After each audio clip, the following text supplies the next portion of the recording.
Imaginez cette scène. Vous ouvrez n'importe quelle Bible, peu importe qu'elle soit ancienne, familiale, aux pages usées par la lecture, ou neuve, achetée récemment en librairie. Sur le dos ou sur la page de titre, vous voyez la division familière, Ancien Testament et Nouveau Testament.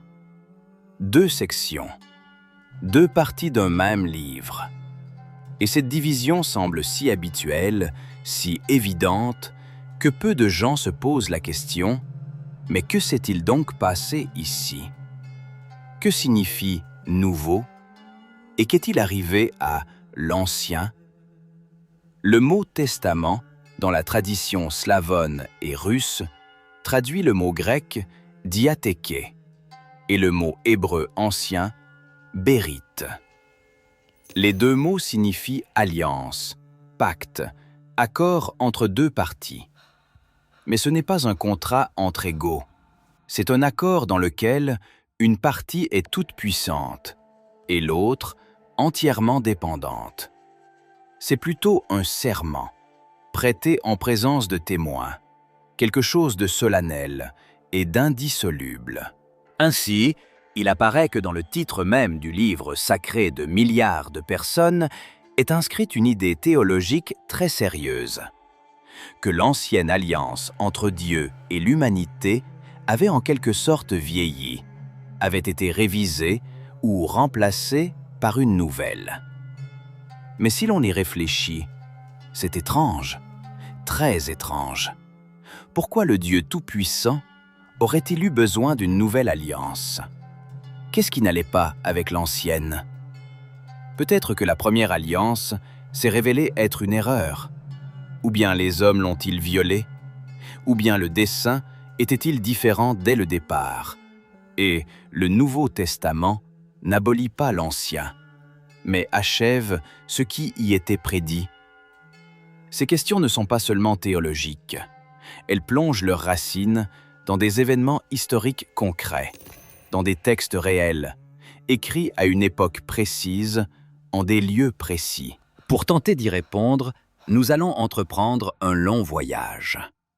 Des déserts de la péninsule du Sinaï aux collections de manuscrits de Qumran, de Jérusalem détruite aux petites communautés chrétiennes des villes d'Asie mineure.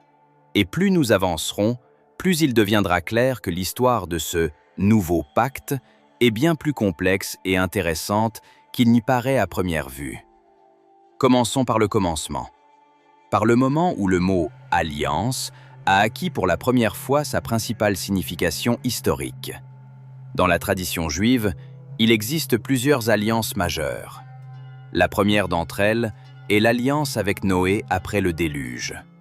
Dieu promet de ne plus détruire le monde par l'eau et donne un signe de cette promesse, l'arc-en-ciel dans le ciel. C'est une alliance sans condition particulière de la part de l'homme, simplement une promesse.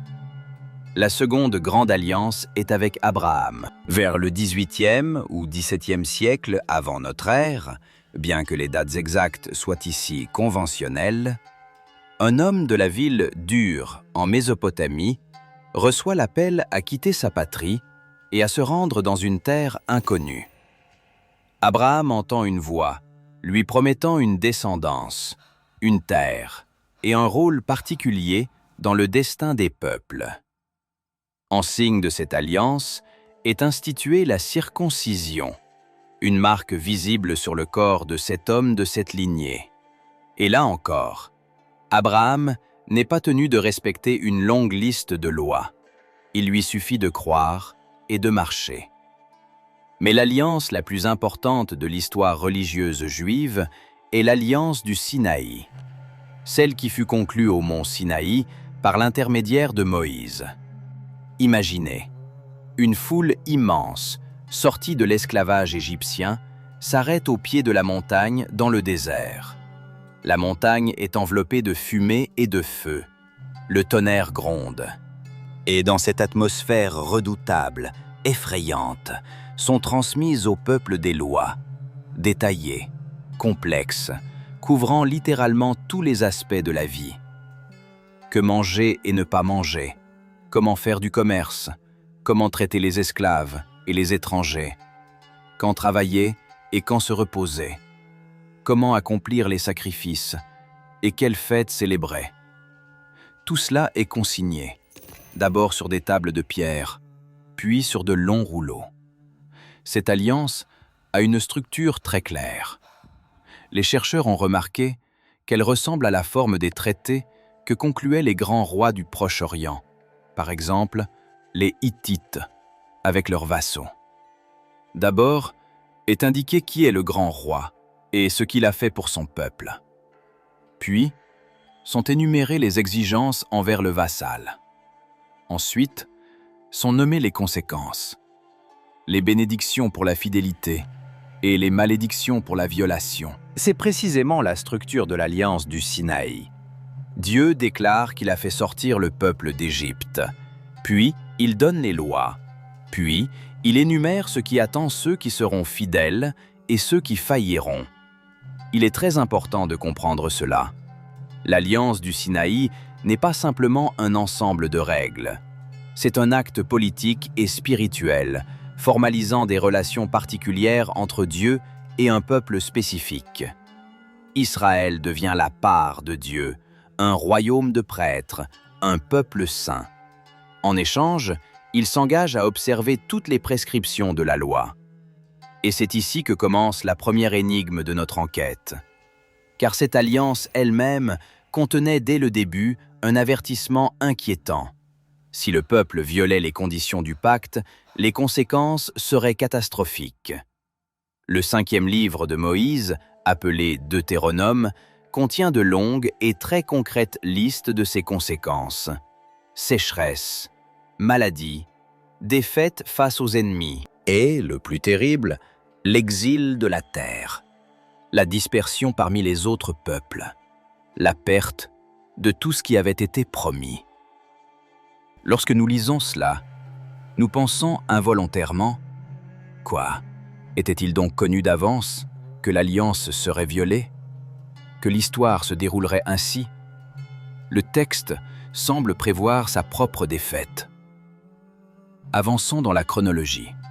Après Moïse, Josué, la conquête de Canaan, l'époque des juges, où Israël s'écarte à maintes reprises de son Dieu et y revient sans cesse. Puis, la monarchie. Le roi Saül, le roi David, le roi Salomon. Avec David est conclue une autre alliance. Dieu promet qu'un descendant de David régnera pour toujours. Cette idée du règne éternel d'un descendant de David deviendra plus tard l'un des éléments clés des attentes messianiques. Salomon construit le grand temple à Jérusalem. Ce n'est pas simplement un beau bâtiment, c'est le lieu de la présence de Dieu sur terre. C'est là que sont apportés les sacrifices. C'est là que sont accomplis les rituels qui maintiennent des relations correctes entre Dieu et le peuple. Le temple est le cœur de tout le système de l'Alliance. Mais après la mort de Salomon, le royaume se divise. Le royaume du Nord, Israël, et le royaume du Sud, Juda, suivent des chemins différents. Le Nord adore d'autres dieux. Les prophètes disent que c'est une violation de l'Alliance. Au 7e siècle avant notre ère, le royaume du Nord est détruit par la Syrie. 10 des 12 tribus d'Israël disparaissent de la scène historique. Leur destinée reste une énigme qui occupera les esprits pendant des millénaires. Le royaume du Sud a tenu plus longtemps, mais il est tombé lui aussi.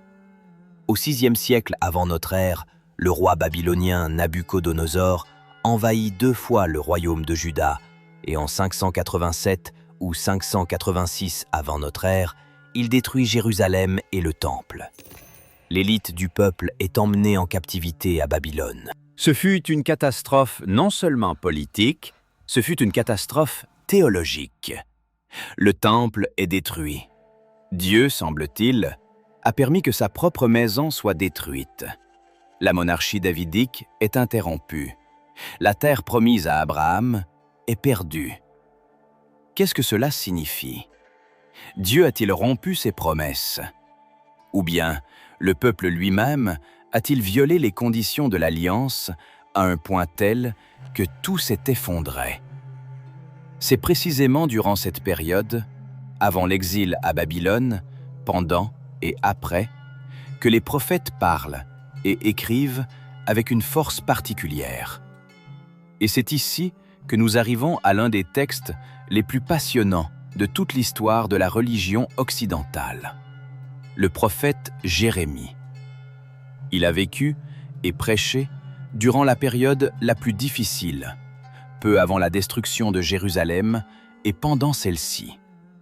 Il a vu la catastrophe, l'a annoncée, a été persécuté pour ses paroles. Et voilà que cet homme, ayant survécu à l'effondrement de tout ce qui constituait la vie religieuse de son peuple, prononce quelque chose de tout à fait stupéfiant.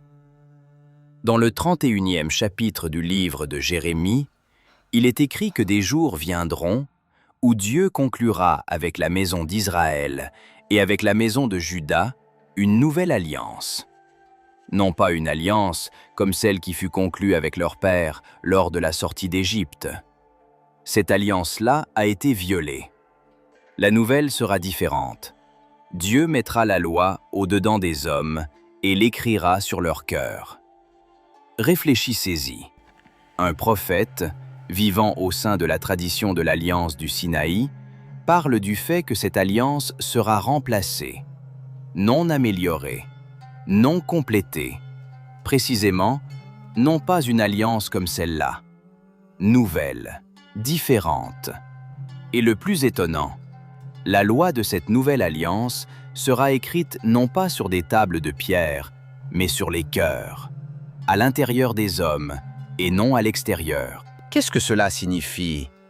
Jérémie semble dire, le problème n'était pas la loi. Le problème était que la loi était une exigence extérieure, à laquelle les gens obéissaient ou n'obéissaient pas, selon les circonstances. La nouvelle alliance suppose un autre type de relation. Non pas un contrat avec une liste de règles, mais quelque chose de plus profond. Ce passage de Jérémie deviendra clé. Il sera cité encore et encore, par les auteurs des textes du Nouveau Testament et par les premiers théologiens chrétiens.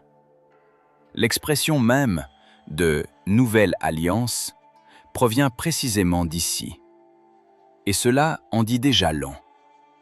L'idée d'un nouveau pacte n'apparaît pas dans les textes chrétiens. Elle apparaît au sein même de la tradition juive, dans l'un de ses livres les plus autorisés. Mais Jérémie n'était pas seul.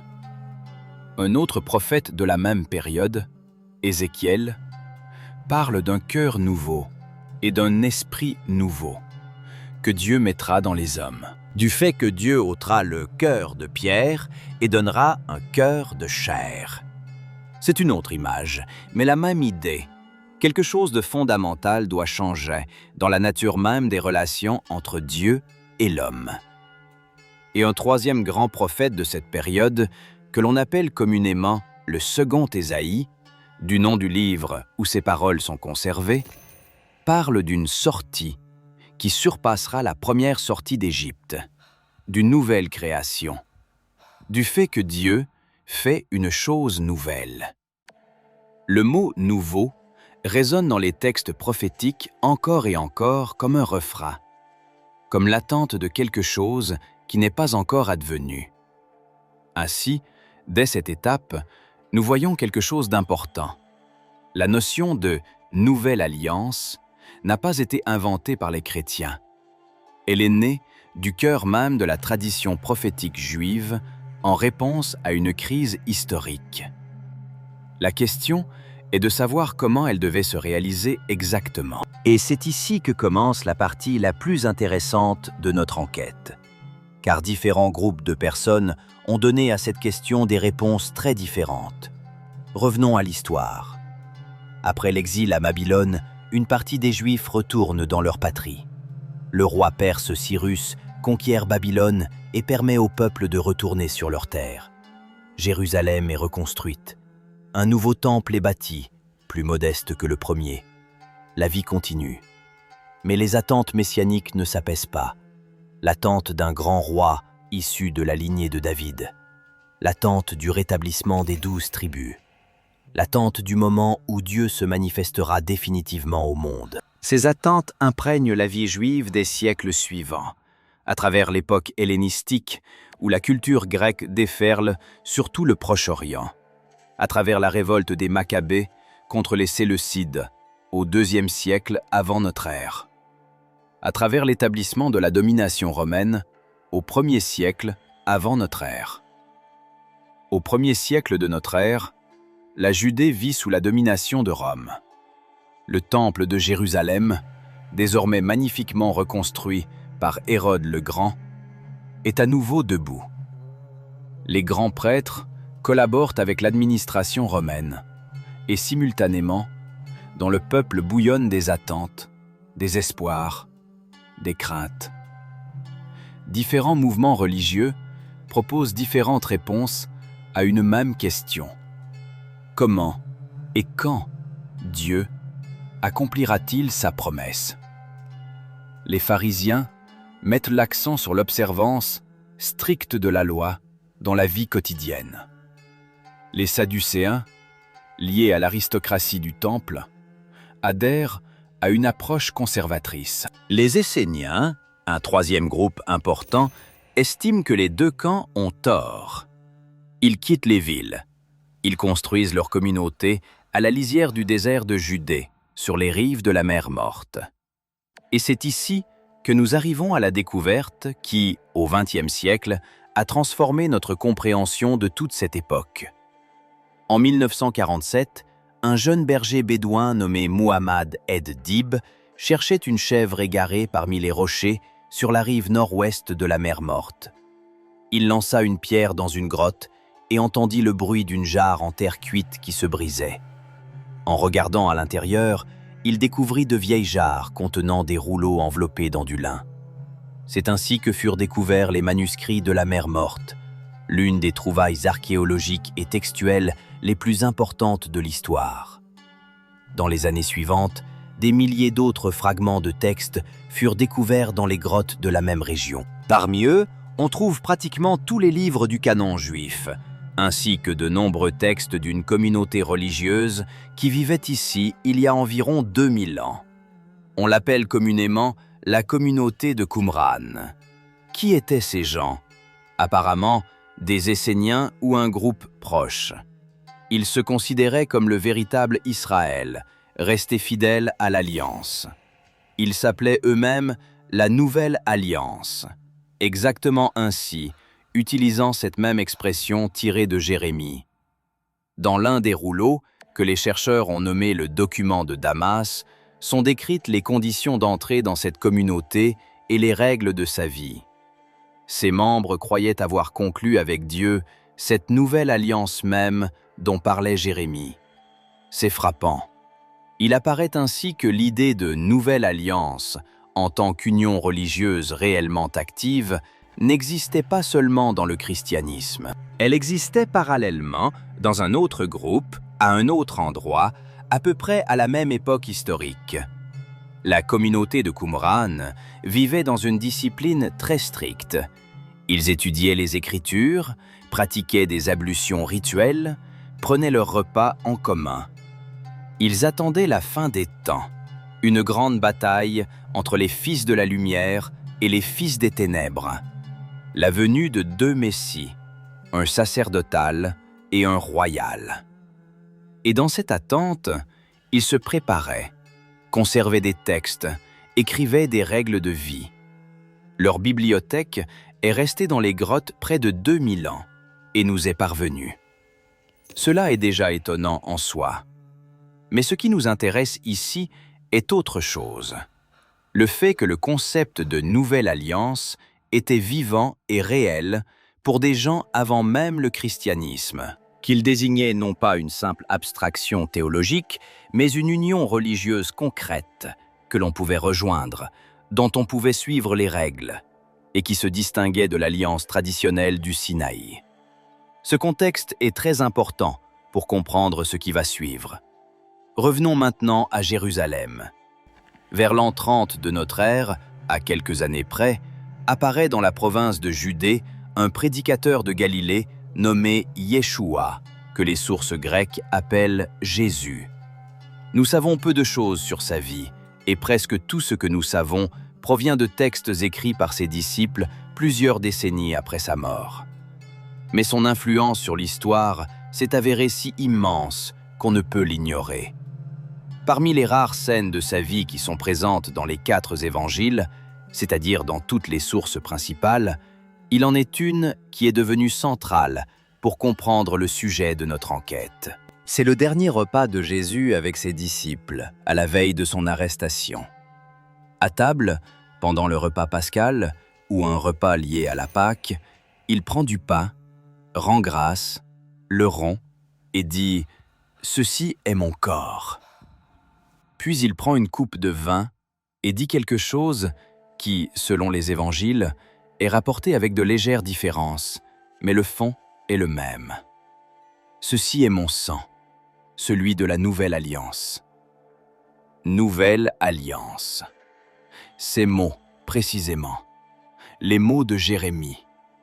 Ce n'est pas une phrase accidentelle, c'est une référence consciente au texte prophétique que ses auditeurs connaissaient par cœur.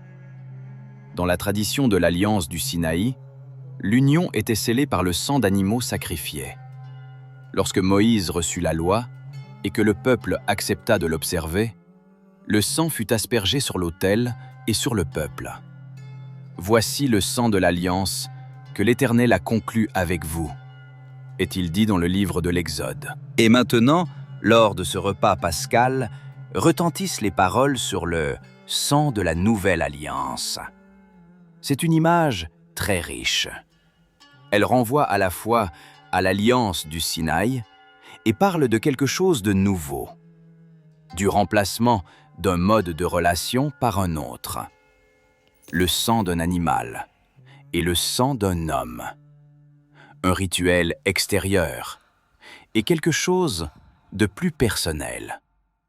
Bien sûr, ces paroles nous sont parvenues dans des textes écrits, composés plusieurs décennies après l'événement lui-même. Et c'est ici que commence une importante question de critique des sources, qu'on ne peut contourner. Les 4 évangiles ont été écrits entre environ 60 et 95 de notre ère. Mais l'apôtre Paul, dont les lettres, selon la plupart des chercheurs, sont les plus anciens textes chrétiens conservés, écrivait encore plus tôt. Ces épîtres sont datées des années 50 de notre ère, soit une vingtaine d'années après la mort de Jésus. Et Paul cite aussi les paroles sur la « nouvelle alliance » lors de ce dernier repas, dans sa première épître aux Corinthiens. Cela signifie que la tradition concernant le sang de la nouvelle alliance était déjà établie et répandue dans les années 50. Elle n'a pas été inventée par les auteurs des évangiles. Elle circulait dans les premières communautés chrétiennes, bien avant l'apparition des textes écrits. Mais qui est Paul? Et pourquoi ces textes sont-ils si importants pour notre sujet? Paul, ou Saul, comme on l'appelait dans le milieu juif, était un pharisien de la ville de Tarse, en Asie mineure. Selon ses propres dires, il était un persécuteur zélé des premiers chrétiens, qu'il considérait comme des apostates dangereux. Puis, un revirement soudain, une vision sur le chemin de Damas, une cécité de 3 jours et un changement complet de conviction. De persécuteur, il devient apôtre, c'est-à-dire messager du nouveau mouvement.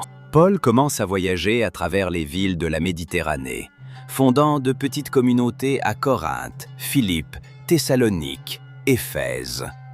Il écrit des lettres à ces communautés, longues, détaillées, théologiquement riches.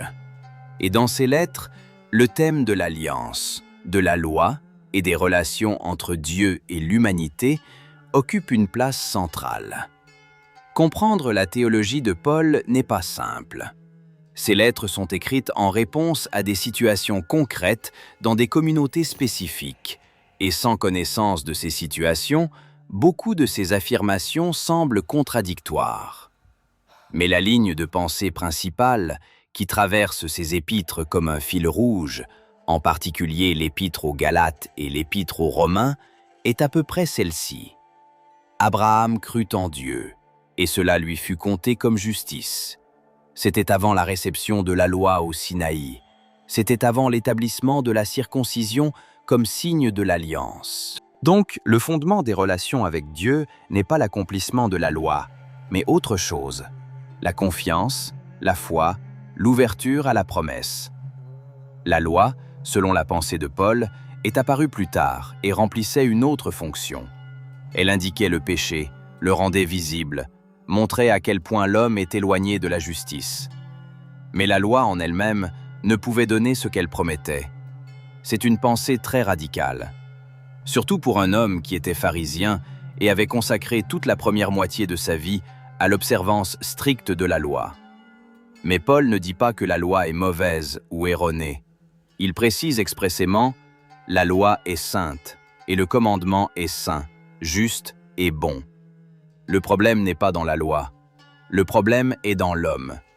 Plus précisément, dans ce que Paul appelle la chair, une certaine force intérieure qui entraîne l'homme à l'écart de ce qu'il reconnaît lui-même comme juste. Le bien que je veux, je ne le fais pas, et le mal que je ne veux pas, je le fais. Voilà la formule qu'il énonce. Cela semble très familier à quiconque a essayé de changer son comportement par un effort de volonté. Et c'est ici que Paul fait le pas suivant, qui transforme sa théologie en quelque chose de fondamentalement nouveau. Il dit que la solution à ce problème ne peut être trouvée à l'intérieur du système « fais ceci, ne fais pas cela », qu'il faut un type de changement fondamentalement différent. Celui-là même dont parlait Jérémie, une loi écrite non à l'extérieur, mais à l'intérieur. Et ce type de changement, selon Paul, est lié à la mort et à la résurrection de Jésus. C'est une construction théologique complexe, et elle a ses tensions internes. Mais pour notre enquête, autre chose est important.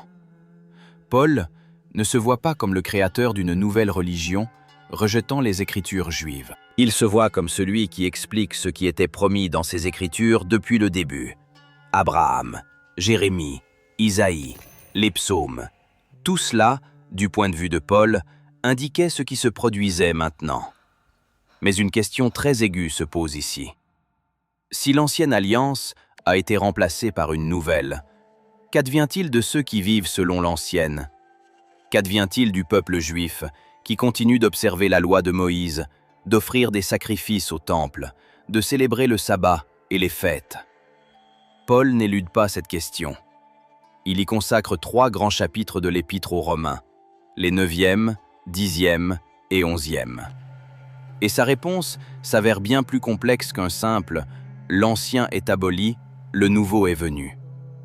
Il dit que Dieu n'a pas rejeté son peuple, que les promesses faites à Abraham restent en vigueur, que l'histoire n'est pas encore terminée, qu'en fin de compte, tout Israël sera sauvé. Bien que ce qu'il entend exactement par là, les théologiens en débattent encore aujourd'hui.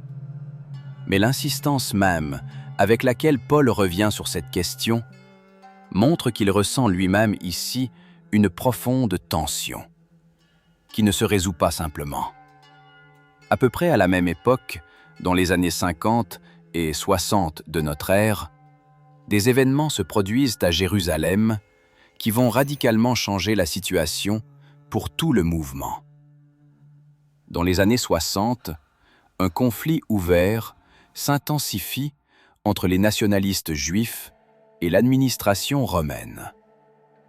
En 66, éclate une révolte, une guerre à grande échelle qui dure plusieurs années. Rome répond par une opération militaire sévère. En l'an 70 de notre ère, les troupes romaines, commandées par le futur empereur Titus, assiègent Jérusalem. Le siège dure plusieurs mois. la famine, les maladies, les querelles internes entre factions juives à l'intérieur de la ville, puis la brèche dans les murs, les combats dans les rues, et enfin, le temple. Selon les sources, Titus ne prévoyait pas initialement de le détruire, mais au cours des combats, le temple prit feu et fut détruit.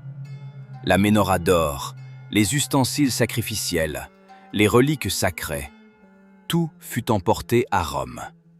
Leurs images sont encore visibles aujourd'hui sur l'arc de triomphe de Titus à Rome. Ce fut la deuxième catastrophe, la deuxième perte du temple, la deuxième tragédie, comparable à l'exil à Babylone. Et de nouveau, une crise théologique. Comment comprendre ce qui s'est passé? Que signifie pour l'Alliance que le lieu de sa célébration soit à nouveau détruit? Le judaïsme et le christianisme ont donné des réponses différentes à cette question.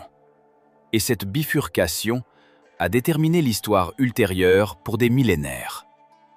Les rabbins juifs, ceux qui survécurent et préservèrent la tradition, commencèrent à construire un système de culte sans temple. Le centre devient la prière, l'étude des Écritures, l'observance de la loi dans la vie quotidienne. Les sacrifices sont remplacés par la prière. La synagogue devient le centre de la communauté à la place du temple. C'est un immense exploit spirituel et organisationnel. Créer une tradition religieuse viable dans des conditions où son institution principale est détruite. C'est alors que commence ce qui deviendra plus tard le judaïsme rabbinique, la tradition qui est parvenue jusqu'à nos jours. Les premiers chrétiens, eux aussi, ont interprété la catastrophe de l'an 70, mais différemment. Pour eux, la destruction du temple n'était pas seulement une tragédie, mais un signe. Le signe que l'ancien système sacrificiel, lié au temple, était vraiment achevé. Que quelque chose de radical s'était produit. Que l'histoire avait vraiment tourné vers un nouveau chemin.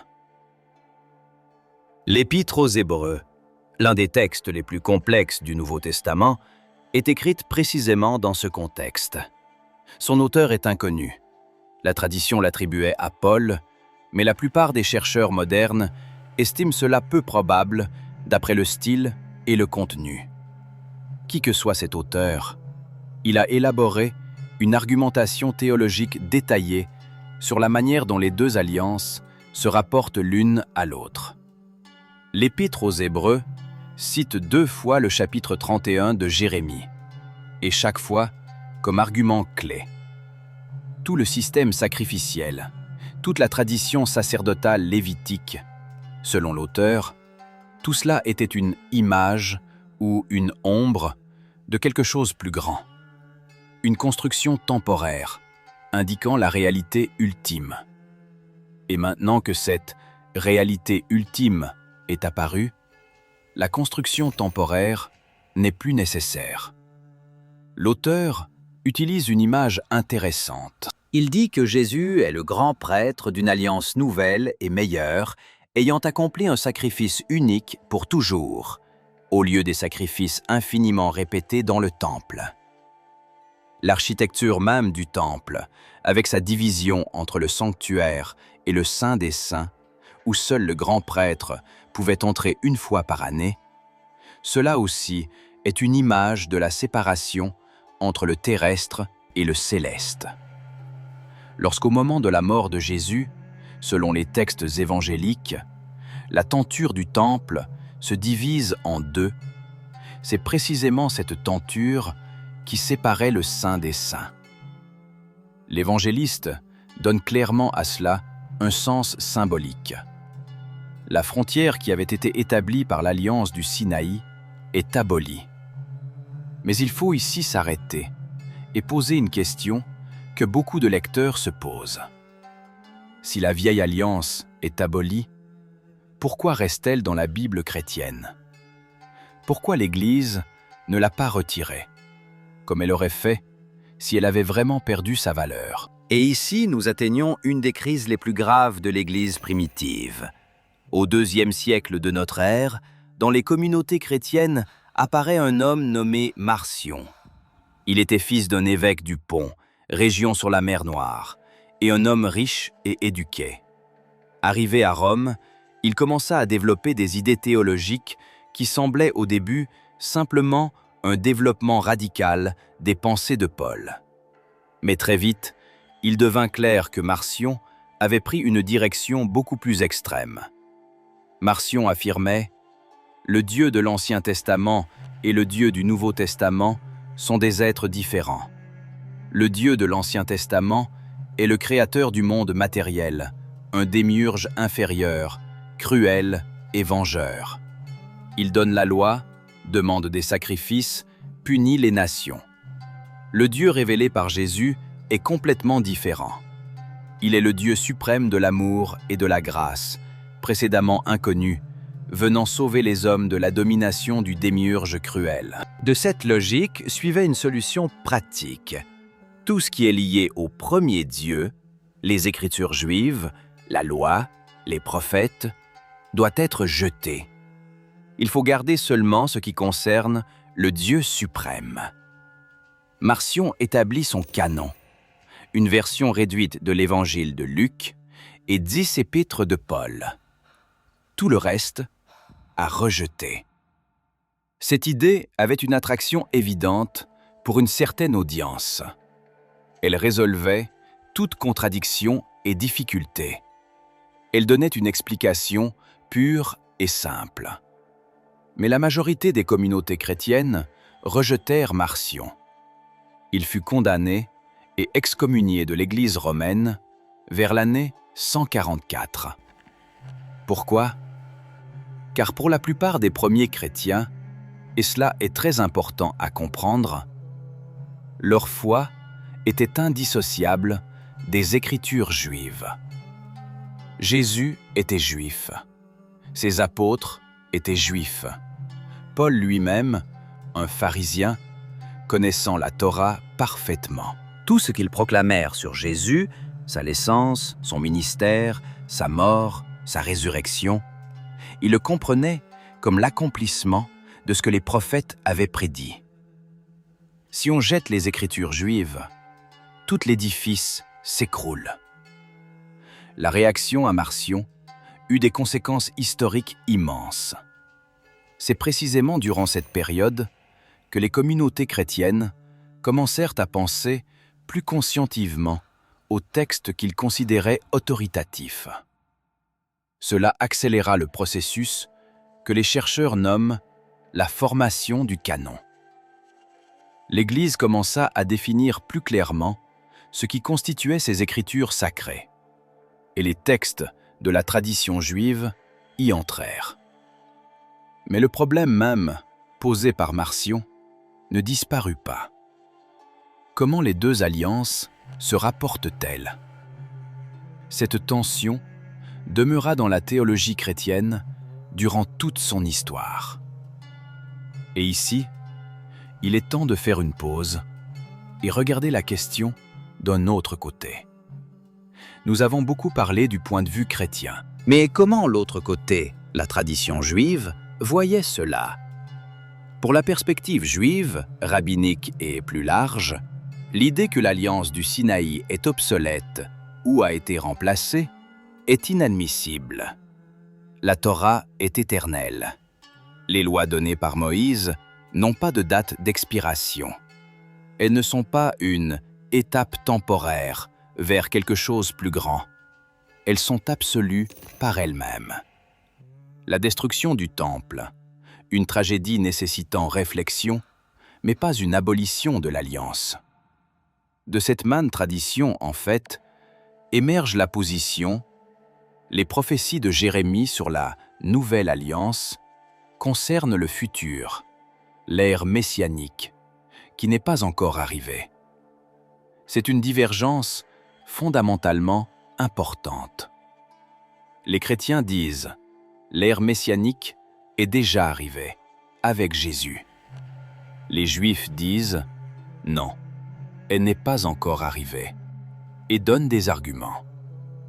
Le monde est encore plein de guerres, injustices, souffrances.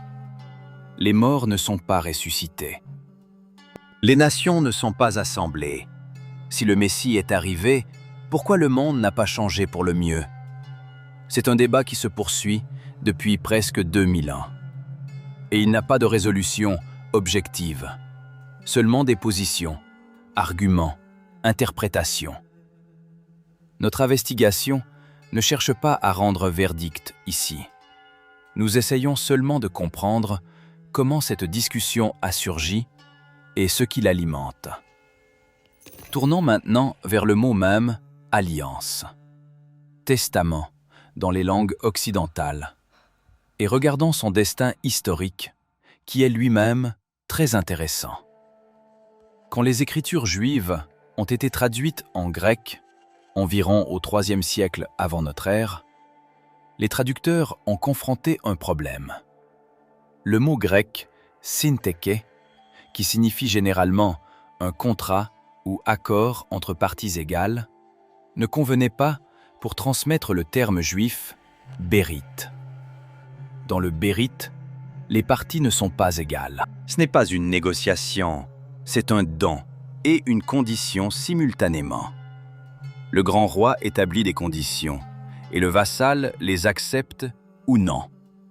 Les traducteurs choisissent un autre mot grec, diatheke. Ce mot avait plusieurs significations.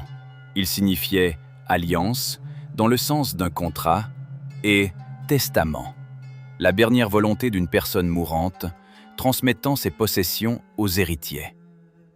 Un testament aussi est un acte unilatéral, pas une négociation, mais une décision d'une seule partie, qui prend effet après la mort. L'auteur de l'Épître aux Hébreux utilise cette double signification intentionnellement. Il dit explicitement « Un testament prend force après la mort du testateur et n'a pas de force, tandis que le testateur est vivant. » C'est un argument théologique très spécifique. La nouvelle alliance prend effet précisément parce que son testateur est mort. Dans la mort, le commencement du nouveau. Quand le texte grec fut traduit en latin, dans la Bible latine appelée la Vulgate, le mot « diatheke » fut rendu comme « testamentum ». De là, « Vetus Testamentum » et « Novum Testamentum » dans toutes les langues occidentales. Old Testament, Nouveau Testament, Altes Testament. Mais cela créa une certaine confusion. Dans les langues occidentales modernes, le mot « testament » est utilisé presque exclusivement dans le sens de testament. Ceci déplace l'accent. Au lieu de contrat ou union, l'image de la dernière volonté d'une personne mourante apparaît. Pour le projet théologique, cela peut être approprié. Mais le terme juif original, bérite, avait une nuance différente.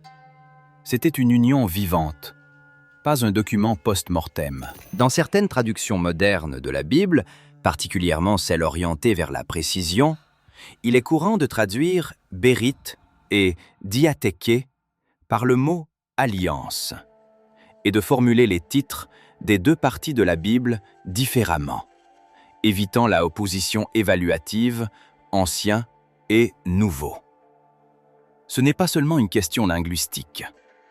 Derrière le choix des mots se trouve un choix d'interprétation théologique. Retournons maintenant à la grande histoire et à comment la théologie chrétienne développa le thème des deux alliances dans les siècles suivants. Un des théologiens les plus influents de l'Église primitive, Augustin d'Hippone, vivant au IVe et au Ve siècle de notre ère. Sa pensée sur la relation des deux alliances eut une influence immense sur tout le monde chrétien occidental suivant. Il formulait cela de manière que le sens peut être transmis approximativement ainsi. Le Nouveau Testament est caché dans l'Ancien. L'Ancien Testament est révélé dans le Nouveau. Ce n'est pas l'idée de remplacement, c'est l'idée de révélation. L'image de la semence et de la plante. La semence contient la plante en forme condensée, la plante et la semence ayant révélé sa nature. L'Ancien Testament est plein d'images, de préfigurations et de prophéties qui pointent vers le nouveau. L'agneau sacrifié pour la Pâque en Égypte avant l'Exode, une préfiguration. Le système sacrificiel du temple, un système d'images. L'histoire de Jonas dans le ventre du poisson, une image de la mort et de la résurrection. L'offrande d'Isaac par Abraham sur l'autel, aussi une image. Ce type d'interprétation, appelée typologique ou préfigurative, imprègne toute la théologie chrétienne. Il permet de voir dans l'Ancien Testament non seulement une chronique historique, mais un narratif cohérent unique, avançant vers un but. Mais cette approche a ses difficultés. Elle suppose que le sens vrai des Écritures juives est christologique, c'est-à-dire pointant vers Christ. Que le peuple juif, gardien de ces textes, en quelque sens, ne comprenait pas leur véritable contenu. C'est une position théologique connue comme supersessionnisme ou théologie de substitution. Le nouvel Israël remplace l'ancien, l'Église remplace le peuple d'Israël. Cette position eut des conséquences historiques tragiques. Elle alimenta des préjugés anti-juifs durant plusieurs siècles. C'est pourquoi, au XXe siècle, particulièrement après la Shoah, beaucoup de théologiens chrétiens et institutions ecclésiales la révisèrent. Le Second Concile Vatican, dans les années 1960 du XXe siècle, rejeta directement le supersessionnisme dans sa forme grossière et reconnaît la valeur permanente du peuple juif et de son alliance avec Dieu.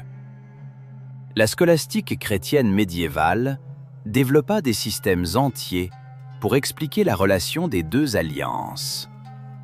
Thomas d'Aquin, un des plus grands théologiens systématiques, distinguait dans la loi de l'Ancien Testament les prescriptions morales, qui sont éternelles et valables aujourd'hui encore, les prescriptions rituelles, qui étaient abolies avec l'arrivée de Christ, et les prescriptions judiciaires, qui concernait la société historique spécifique de l'ancien Israël. Cette division tripartite permettait de garder en force les 10 commandements, comme vérité morale éternelle, et simultanément expliquer pourquoi les chrétiens ne suivent pas les règles alimentaires, ne font pas de sacrifices et ne pratiquent pas la circoncision. Les prescriptions rituelles, selon ce schéma, étaient des images, et perdirent leur force quand la réalité apparut. La réforme du XVIe siècle apporta de nouveaux accents. Luther, Calvin et autres réformateurs contestèrent beaucoup dans la tradition catholique, mais pas l'idée des deux alliances. Cependant, ils placèrent les accents différemment.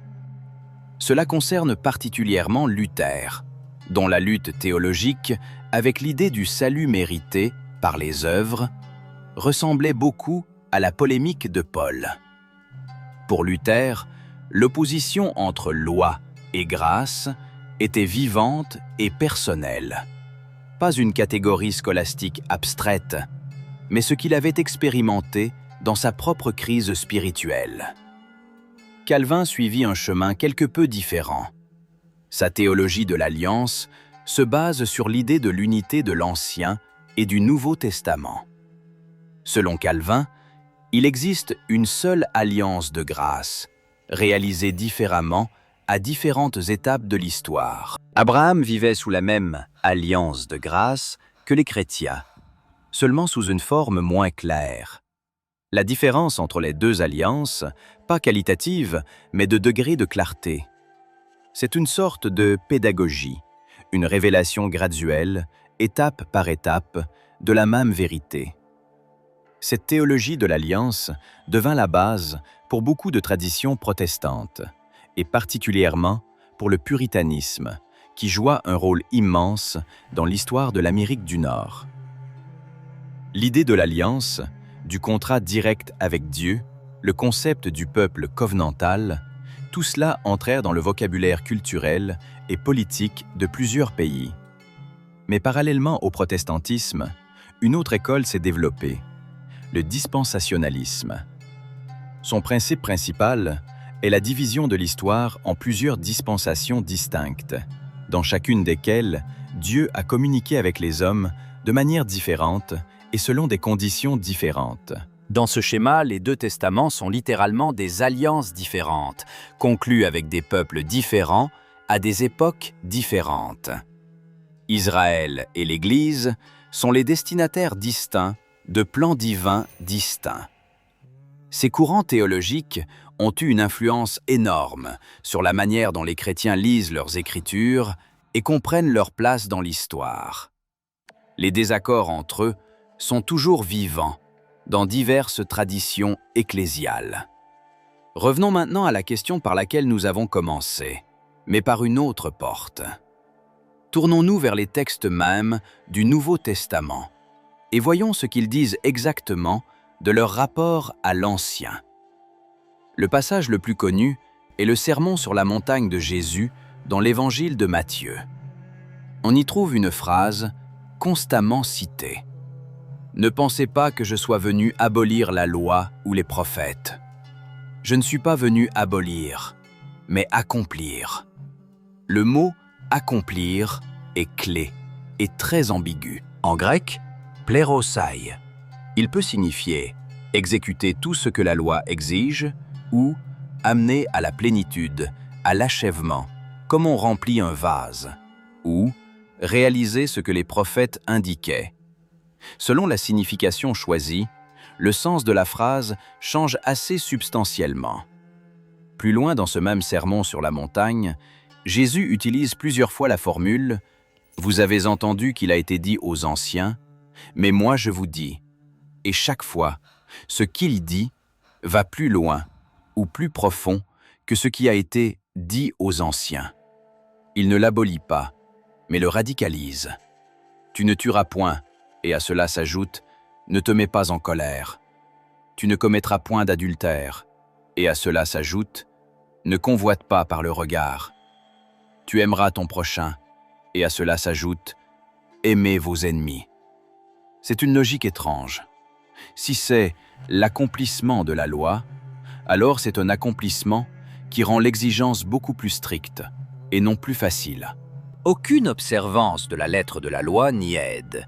L'exigence est dirigée vers l'intérieur, vers le cœur, vers l'intention. Exactement ce dont parlait Jérémie, la loi sur le cœur, et pas seulement sur des tables de pierre. L'apôtre Jacques, dont l'épître est considéré comme l'un des textes les plus pratiques et les plus marqués par le judaïsme du Nouveau Testament, parle de la loi parfaite, la loi de la liberté. C'est une expression paradoxale. Comment la loi peut-elle être une loi de la liberté? Jacques pense clairement à quelque chose qui dépasse la contrainte extérieure et devient la nature intérieure de l'homme, cette même loi sur le cœur. L'évangile de Jean, le plus théologiquement dense des quatre, utilise presque jamais le mot « alliance ». Il parle plutôt d'un « commandement nouveau ». « Je vous donne un commandement nouveau, aimez-vous les uns les autres ». Mais c'est aussi là que Jésus dit « Si vous m'aimez, gardez mes commandements ». De nouveau la loi, mais un autre type de loi, pas une liste d'interdits et de prescriptions, mais une relation d'où découle tout le reste. Le livre de l'Apocalypse, le texte le plus énigmatique et complexe de tout le canon chrétien, s'achève sur l'image d'un nouveau ciel et d'une nouvelle terre, d'une nouvelle Jérusalem descendant du ciel d'auprès de Dieu. Et dans la description de ce nouveau monde résonne « Voici la demeure de Dieu avec les hommes. Il habitera avec eux, et ils seront ses peuples, et lui-même, Dieu avec eux, sera leur Dieu. » C'est une référence directe à la formule d'alliance qui se répète de nombreuses fois dans les Écritures hébraïques. « Je serai votre Dieu, et vous serez mon peuple. » La toute première, la formule fondamentale de l'Alliance. Et à la fin de toute l'histoire, elle est là. C'est une image non d'abrogation, mais d'achèvement. Non de rupture, mais d'accomplissement ultime de la promesse. Mais comment cette pensée est-elle parvenue au lecteur ordinaire au cours des 20 siècles passés? Et comment se présente-t-elle à nous aujourd'hui? Ici, nous abordons une autre couche de notre enquête, l'histoire du texte lui-même. À la manière dont les mots nous sont parvenus à travers 20 siècles de copies, de traductions et d'interprétations. Aucun manuscrit original du Nouveau Testament n'a été préservé, pas un seul. Tout ce que nous avons, ce sont des copies de copies et des fragments. Les plus anciens fragments sur papyrus datent d'environ le IIe siècle. Les premiers manuscrits complets du Nouveau Testament, le Codex Sinaiticus et le Codex Vaticanus, remontent au IVe siècle de notre ère. C'est-à-dire qu'ils ont été écrits environ 300 ans après les événements qu'ils racontent. Durant ces 300 ans, les textes ont été copiés dans différentes communautés, par différentes personnes. Des erreurs se sont glissées ici et là. Parfois, un copiste a apporté intentionnellement de légères modifications, clarifiant le sens, harmonisant les divergences entre différents textes, insérant des explications. Les critiques textuelles ont passé plusieurs siècles à comparer des milliers de manuscrits et à tenter de reconstituer le texte originel le plus probable. Pour notre sujet, cela est important pour une raison. Le mot même « alliance » dans des passages clés du texte est parfois rendu différemment dans différents manuscrits. Cela ne change pas radicalement l'image globale, mais cela rappelle. Ce que nous lisons est toujours le résultat d'une longue chaîne de transmission, d'interprétation et de choix. Il en va de même pour les écritures hébraïques. Le texte massorétique de l'Ancien Testament, qui est à la base de la plupart des traductions modernes, a été standardisé par les savants juifs massorètes entre le VIe et le Xe siècle de notre ère. Avant cela, il existait plusieurs traditions textuelles, légèrement différentes les unes des autres. C'est ce que nous constatons en comparant les manuscrits de la Mer Morte, qui ont été écrits environ 1000 ans avant le texte massorétique, avec les manuscrits ultérieurs. Dans l'ensemble, ils sont étonnamment proches. Mais les détails divergent parfois. Ainsi, lorsque nous parlons du Nouveau Testament et de l'Ancien Testament, nous parlons de textes qui ont parcouru un long chemin historique. Ils sont apparus à une époque précise, dans des circonstances précises, ont été rassemblés en un canon par un long processus historique, ont été copiés, traduits, interprétés. Et chaque génération de lecteurs a apporté à cette lecture quelque chose qui lui est propre. Peut-on alors parler d'alliance comme d'une réalité constante, ou n'est-ce qu'un texte dont le sens change d'époque en époque? Pour le croyant, qu'il soit juif ou chrétien, la réponse est évidente. Derrière le texte se tient une réalité vivante, indépendante de l'histoire de sa transmission. Mais pour l'historien, cette question reste ouverte. Et c'est précisément cette tension entre le texte historique et la foi vivante qui est peut-être l'énigme la plus profonde de tout notre sujet. Examinons maintenant comment le thème de la Nouvelle Alliance a résonné à différentes époques historiques et quels événements concrets il a éclairés. Lorsqu'au IVe siècle de notre ère, l'empereur romain Constantin fit du christianisme une religion reconnue et soutenue par l'État, une nouvelle question surgit. Comment l'Empire chrétien se rapporte-t-il aux promesses de l'Alliance? Certains théologiens de l'époque virent dans la monarchie chrétienne la réalisation des prophéties messianiques. D'autres, avant tout Augustin lui-même, mirent en garde contre une telle identification de l'État terrestre au royaume de Dieu. Ce débat ne s'acheva pas avec Constantin.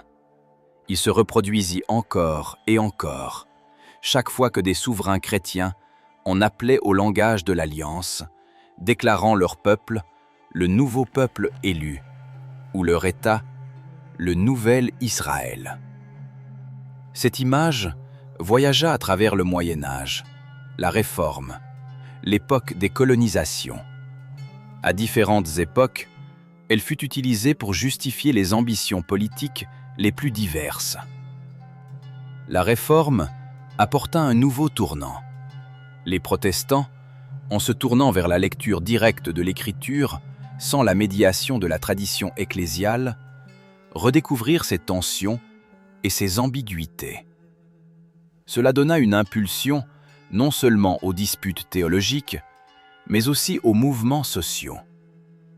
La révolte des paysans en Allemagne, au XVIe siècle, en appela à l'égalité devant Dieu, selon l'Alliance. Les puritains en Angleterre et en Amérique se voyaient comme un peuple ayant conclu avec Dieu un pacte spécial pour créer une société juste. Le mot « alliance » portait une charge non seulement religieuse, mais aussi politique. Et c'est ce qui a rendu son histoire si longue et si fascinante. L'histoire de son influence en dehors du monde chrétien et juif est également intéressante. L'islam, la troisième religion abrahamique, propose sa propre perspective sur le rapport entre les Écritures. Le Coran se réfère aux Juifs et aux chrétiens comme aux gens du livre, c'est-à-dire au peuple ayant reçu des révélations de Dieu. Mais le Coran affirme aussi que ces révélations ont été altérées, que la Torah et l'Évangile, dans leur forme actuelle, ne correspondent pas entièrement à la parole originelle de Dieu. La révélation ultime et non altérée est le Coran.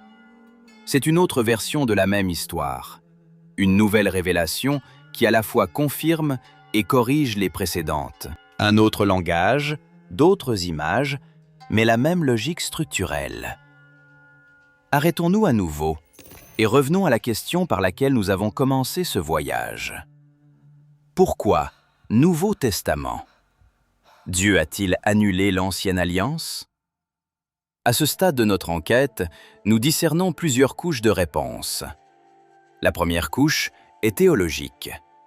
Les auteurs des textes néo-testamentaires ne parlent pas d'abrogation, au sens où l'on abroge une loi ou l'on rend un contrat.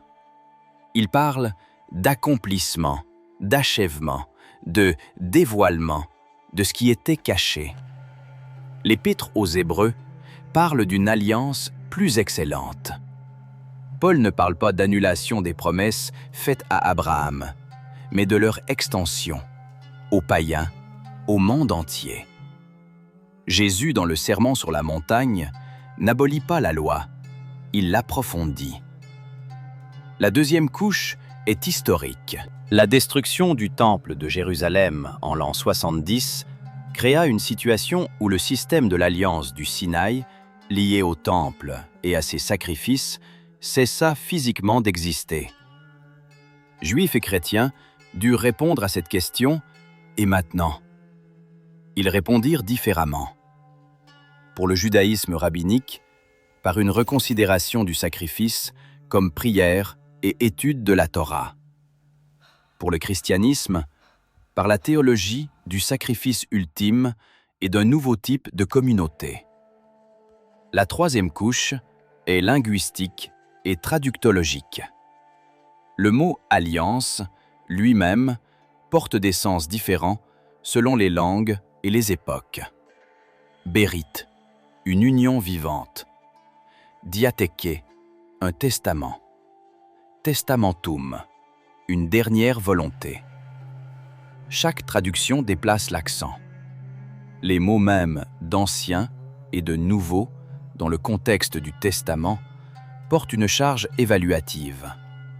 Ancien signifie non seulement vieux, mais désuet, usé. C'est une interprétation théologique intégrée au titre même.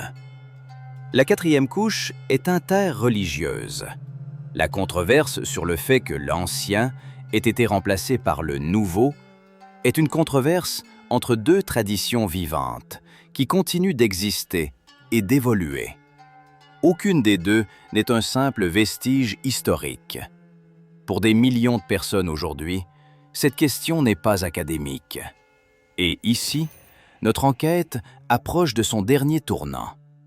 Car il y a une autre question que nous avons jusqu'ici contournée. La question de ce que la nouvelle alliance change précisément, si l'on admet qu'elle est réelle.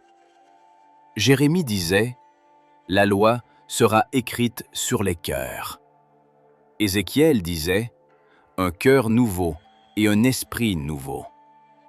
Paul disait « Non la lettre, mais l'esprit ». Jésus disait « Aimez-vous les uns les autres ». Ce sont des images très différentes, mais elles pointent toutes dans une même direction. Un changement non des règles extérieures, mais de la nature intérieure de l'homme. C'est l'idée la plus radicale de toute cette histoire. Pas une nouvelle loi, pas de nouveaux rituels, pas une nouvelle organisation, mais un homme nouveau.